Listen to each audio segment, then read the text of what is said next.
2022 എന്ന വർഷത്തെ അപ്പാടെ തന്റേതാക്കി മാറ്റിക്കൊണ്ട് 2023 അദ്ദേഹം കടക്കുമ്പോൾ 4 ചിത്രങ്ങൾ. അതിൽ ഒരു സൂപ്പർ ഹിറ്റും 2 ഹിറ്റും ഒരു മികച്ച നടനുള്ള അവാർഡും പ്രേക്ഷകർക്ക് മനസ്സ് നിറയ്ക്കുന്നതായിരുന്നു. 72 വയസ്സുള്ള ചെറുപ്പക്കാരൻ മലയാള സിനിമാ വ്യവസായത്തിലെ മാൻ ഓഫ് ദി ഇയർ.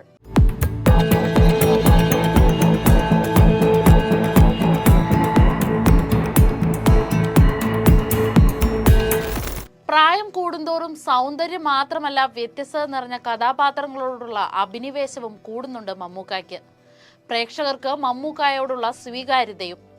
പരീക്ഷണ ചിത്രങ്ങൾ പോലും വാണിജ്യ വിജയമാക്കുന്നതിലൂടെ അഭിനയം മാത്രമല്ല ഒരു പ്രൊഡക്ഷൻ ഹൗസ് കൂടി മികച്ച രീതിയിൽ നയിക്കാനും പ്രൊഡ്യൂസറായി തിളങ്ങാനും തനിക്ക് കഴിയുമെന്നുകൂടി തെളിയിക്കുകയാണ് അദ്ദേഹം. ഈ 2 മേഖലയിലും ബോക്സ് ഓഫീസിൽ തരംഗം സൃഷ്ടിക്കാൻ കഴിഞ്ഞ വർഷമായിരുന്നു മമ്മൂക്കയ്ക്ക് 2023. ഇറങ്ങിയതെല്ലാം ഒന്നിനൊന്ന് മികച്ചതായിരുന്നു. കണ്ണൂർ സ്ക്വാഡ് എന്ന ചിത്രം പോയ വർഷത്തെ ഏറ്റവും മികച്ചതായതായും നൻപകൽ നേരത്തു മയക്കം, കാതൽ ദി കോർ എന്നീ 2 വ്യത്യസ്ത പ്രമേയത്തിലുള്ള ചിത്രങ്ങൾ ഹിറ്റായതും മമ്മൂട്ടി എന്ന ഒരൊറ്റ പേരിൽ തന്നെ.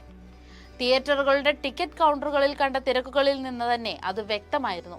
ഏജന്റ്, ക്രിസ്റ്റഫർ എന്ന ചിത്രങ്ങൾക്ക് പ്രതീക്ഷിച്ച വിജയം കിട്ടിയില്ലെങ്കിലും അപ്രതീക്ഷിതമായി വിജയം കൊയ്ത ചിത്രങ്ങൾ 3 എണ്ണമുണ്ട്.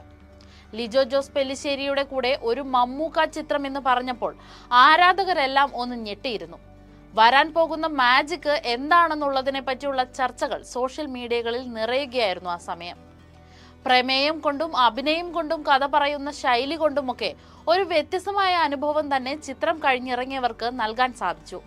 ജെയിംസായും സുന്ദരമായും അനായാസം മാറിമറിഞ്ഞ് വേഷപകർച്ച നടത്തിയ മമ്മൂക്ക തന്നെയായിരുന്നു ചിത്രത്തിന്റെ മുഴുനീള ഹൈലൈറ്റ്.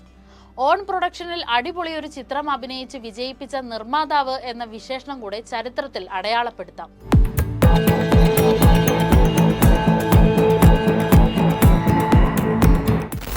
പിന്നീട് കണ്ടത് മമ്മൂക്കയിൽ പ്രേക്ഷകർ എന്നും ആഗ്രഹിക്കുന്ന കഥാപാത്രം അന്വേഷണ ഉദ്യോഗസ്ഥന്റേതായിരുന്നു. കണ്ണൂർ സ്ക്വാഡ്. കഴിഞ്ഞ 50 വർഷങ്ങൾക്കിടെ മമ്മൂക്ക അണിഞ്ഞ പോലീസ് ഓഫീസർ വേഷങ്ങളിൽ മികച്ചതിൽ മികച്ചത് എന്ന പട്ടികയിൽപ്പെടുന്ന ജോർജ് മാർട്ടിൻ. ആക്ഷൻ ത്രില്ലർ ജോണറിൽ പിറവിയെടുത്ത് ബ്ലോക്ക് ബസ്റ്റർ ആയ ചിത്രം. മമ്മൂട്ടി കമ്പനിയുടെ ബാനറിൽ അടുത്ത പൊൻതൂവൽ. ആക്ഷൻ രംഗങ്ങളിലും ഇമോഷണൽ രംഗങ്ങളിലും ഒരേപോലെ കയ്യടി നേടി. OTT റിലീസിനും ചിത്രത്തിന് വലിയ സ്വീകാര്യത നേടി. മലയാള സിനിമയിൽ ആരും പരീക്ഷിക്കാത്ത, അല്ലെങ്കിൽ പരീക്ഷിക്കാൻ ധൈര്യപ്പെടാത്ത പ്രമേയം കൊണ്ടുവന്ന മലയാളികളുടെ പല മിഥ്യാധാരണകളും ശരിയാണോ എന്ന് പോലും ഇരുത്തി ചിന്തിപ്പിച്ച കാതൽ ദി കോർ. മമ്മൂക്കയെ പോലുള്ള ഒരു പാൻ ഇന്ത്യൻ സൂപ്പർ സ്റ്റാർ അഭിനയത്തോടുള്ള അഭിനിവേശം മൂലം സ്വവർഗാനുരാഗിയായ മാത്യു ദേവസിയെ അവതരിപ്പിക്കുന്നിടത്തു നിന്ന് തന്നെ ചിത്രം പറഞ്ഞു പോകുന്ന സാമൂഹിക വിഷയത്തിന്റെ കാതൽ എത്രത്തോളം ഉണ്ടെന്ന് ഊഹിക്കാം.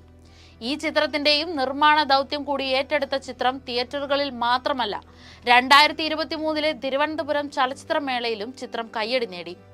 കൂടാതെ തമിഴിന്റെ അഴകി ജ്യോതിക കൂടി പ്രധാന കഥാപാത്രം ചെയ്തുകൊണ്ട് ചിത്രത്തിന്റെ വിജയം ഇരട്ടിയാക്കി.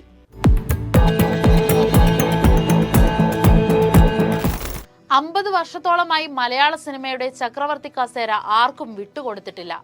സ്ഥാനം ഒഴിഞ്ഞേക്കാമെന്ന് മമ്മൂക്ക വെച്ചാലും പ്രേക്ഷകർ അനുവദിക്കില്ല.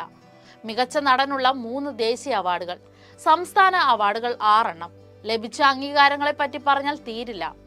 കഴിഞ്ഞ കാര്യങ്ങളെക്കാളും വലുതാണ് കാണാനുള്ളത് എന്നത് തന്നെയാണ് മമ്മൂക്കായുടെ 2024 ചിത്രവിശേഷങ്ങളെ പറ്റി ആലോചിക്കുമ്പോൾ മനസ്സിലേക്ക് വരുന്നത്. ജയറാമിന്റെ ഓസ്ലർ എന്ന ചിത്രത്തിലെ മിന്നും പ്രകടനം, ആ ഒരു സസ്പെൻസ് റോൾ നമ്മൾ കണ്ടു കഴിഞ്ഞു. ഇനി ആളുകൾ പ്രതീക്ഷിക്കുന്നത് ഭ്രമയുഗത്തിലെ ചിരിയും ചിരിയുടെ പിന്നിലെ നിഗൂഢതയും. Entertainment desk, movie world.